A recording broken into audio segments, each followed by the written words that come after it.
કોંગ્રેસ સાંસદ શક્તિસિંહ ગોયલે ભ્રષ્ટાચાર મુદ્દે ભાજપ પર આકરા પ્રહાર કર્યા। તેમણે કહ્યું કે ગુજરાતના પૈસા ભ્રષ્ટાચારમાં વપરાઈ રહ્યા છે। પૈસાની તિજોરીના નાણાં પ્રજાની જે તિજોરીના પૈસા છે તે ભયમુક્ત ભ્રષ્ટાચારથી અવળા રસ્તે જતા હોવાનો દાવો કર્યો। નકલી સરકારી ઓફિસ, બ્રિજ તૂટવા અને પેપર ફૂટવા મુદ્દે ભાજપ પર પ્રહાર કર્યા।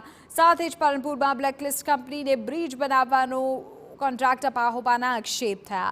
કૌભાંડમાં ભાજપ નેતાના મૂળ નીકળી રહ્યા છે તેવું પણ તેમણે કહ્યું કે કંપની પાસેથી કરોડો રૂપિયાનું ધન સંગ્રહ લેતા હોવાનો કારણે આ પ્રકારના નિર્ણયો લેવાયા છે, આવો સત્તા પક્ષ પર આક્ષેપ કર્યો।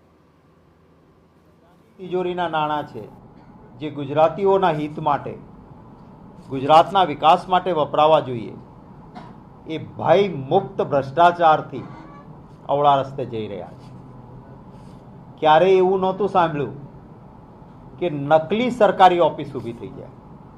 ગુજરાતમાં નકલી સરકારી ઓફિસ ઊભી થાય, એમાં પૈસા ચાઉ થાય, બ્રિજ તૂટે, પેપર ફૂટે, એ બધાની પાછળ ક્યાંક ને ક્યાંક ભારતીય જનતા પાર્ટીના નેતાઓ સાથે મૂળ નીકળે।